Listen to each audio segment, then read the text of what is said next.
Oke, assalamualaikum warahmatullahi wabarakatuh.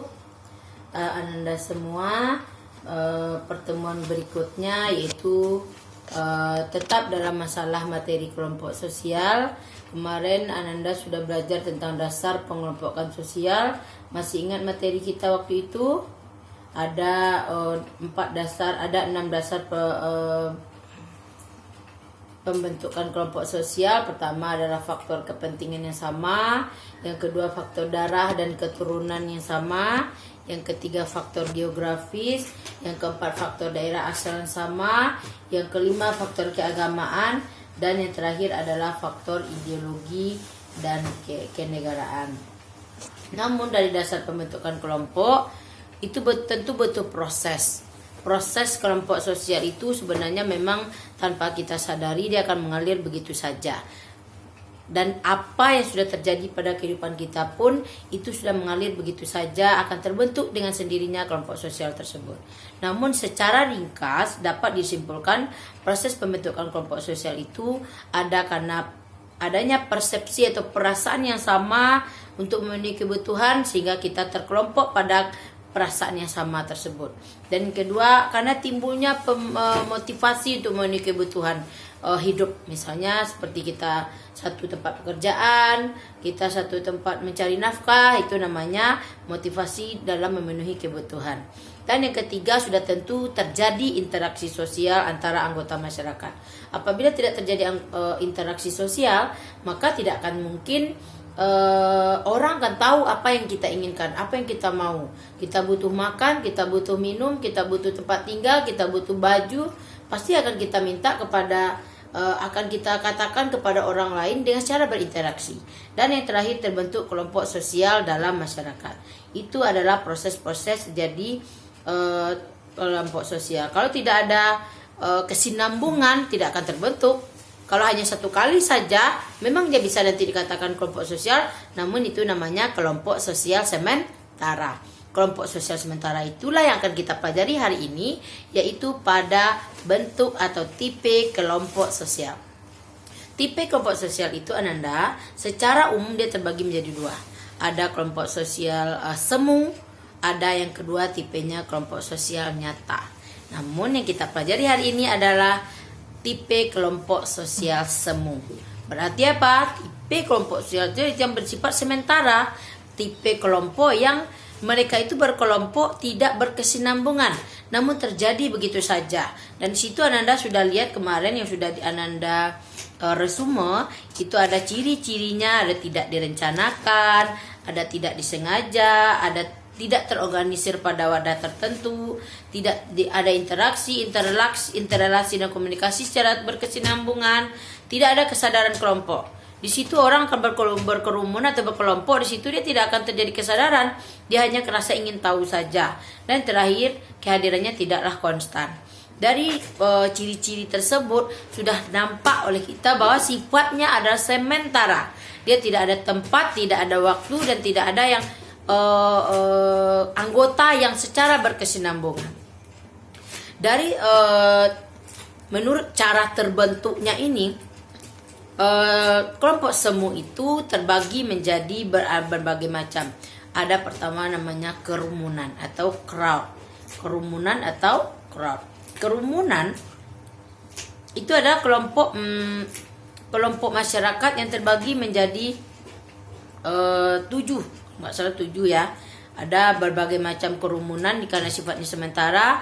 Kerumunan yang pertama itu ada formal audience atau namanya juga kelompok sosial yang sifatnya kerumunan penonton atau khalayak penonton. Kita yang menonton, seperti terjadi khutbah Jumat, kita pergi sholat Jumat, nanti di mimbar nanti akan di khotbahnya, penceramahnya akan memberikan ceramah, kita akan hanya mendengar saja. Atau di dalam bioskop kita menonton, kalau seandainya kita dalam bioskop ribut, kita tidak tenang, orang akan marah karena bioskop adalah tempat ketenangan dalam menonton. Yang kedua namanya plan expressive group atau kelompok ekspresif yang direncanakan. Ini seakan-akan dalam kehidupan kelompok sosial ini orang ada muncul jenuh, ada karena kita sudah rutinitas, kita sudah dari hari Senin sampai Jumat atau sampai Sabtu, maka orang akan berbondong-bondong mencari tempat rekreasi, bisa saja ke pantai, bisa saja ke pinggir danau, bisa saja ke tamasya, ke tempat lain, tempat-tempat keramaian dan segala macam. Itu namanya berkumpul orang di situ yang tanpa saling mengenal, namun berkumpul secara nyata di situ, tapi tidak berkesinambungan.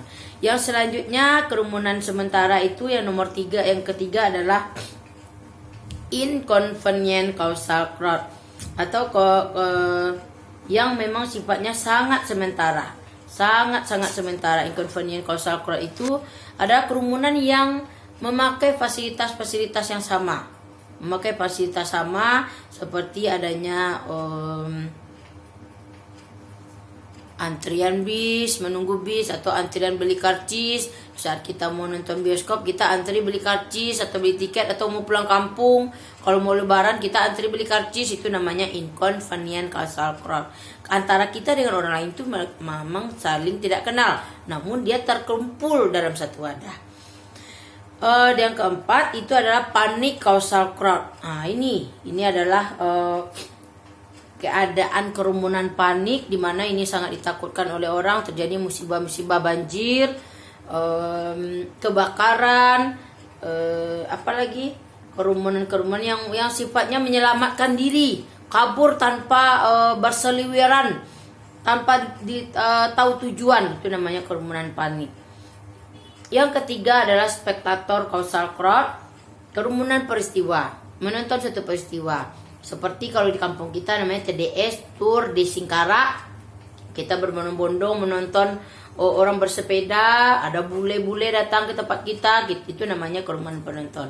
Atau kerumunan melihat iring-iringan presiden yang datang ke tempat kita, itu namanya adalah spectator causal crowd. Selanjutnya ada namanya kerumunan yang ke-6 ya, acting mob atau kerumunan yang sifatnya atau tujuannya dengan menggunakan kekuatan fisik yang berlawanan dengan norma. Ada semacam sebuah kejadian yang tidak dikehendaki oleh masyarakat, maka dia langsung terjun untuk mendemonstrasi. Itu namanya acting mobs atau acting causal crowd. Dia berusaha untuk meminta saja kenaikan BBM, langsung dia demonstrasi. Itu namanya acting mob. Dan yang kelima, yang selanjutnya adalah immoral causal crowd.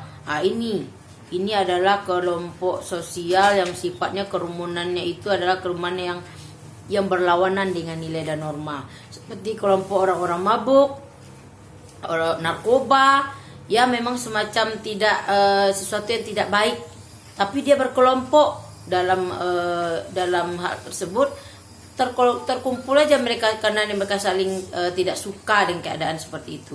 Dan selanjutnya, selain kerumunan itu ada namanya mas atau massa.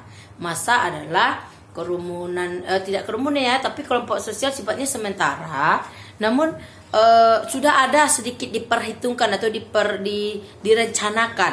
Misalnya seperti ada marah kepada pemerintah, kecewa terhadap pemerintah, kenaikan BBM, kenaikan sembako. Akhirnya masyarakat ini diajak, akhirnya berkumpul kepada suatu tempat untuk melakukan demonstrasi ke DPRD atau kemana. Itu yang katakan massa.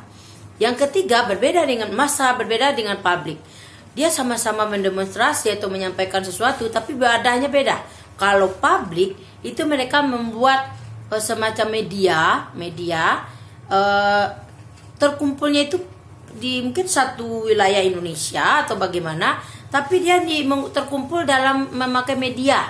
Ada pakai mikrofon kayak sumber suara, seperti ada keliling nanti akan ada perkumpulan itu, dia pakai sumber suara, atau dia dalam media televisi, dia akan menginformasikan misalnya nanti akan ada konser artis itu, kita tonton sama-sama jam sekian sampai sekian. Ada orang akan terkumpul dalam media tersebut, walaupun tempat tinggalnya berbeda gitu.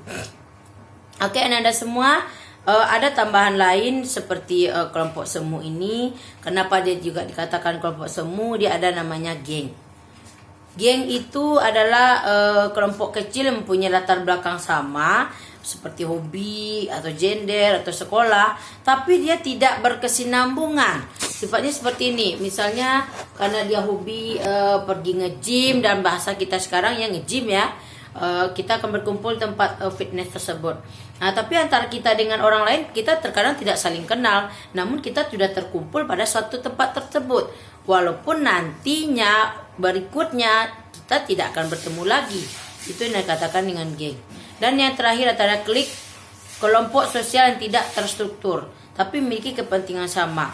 Sekeliling kita seperti klik biasanya berada di sekeliling pejabat formal yang mempengaruhi dan memperkuat status dan peran pejabat bersangkutan. Misalnya mereka terkumpul pada kelompok kecil, pada saat itu dia terpilih menjadi pejabat.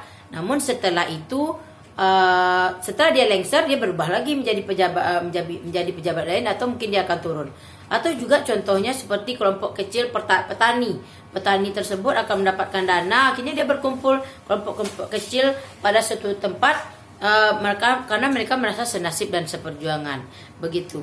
Oke, Ananda semua, itulah macam-macam dari kelompok semu yang harus Ananda pahami. Dan dari materi-materi tersebut, Bunda akan berikan tugas kepada Ananda, yaitu tentang jenis-jenis crowd, massa, public, geng, dan klik. Ananda akan cari masing-masing contoh lain yang sudah diberikan tadi.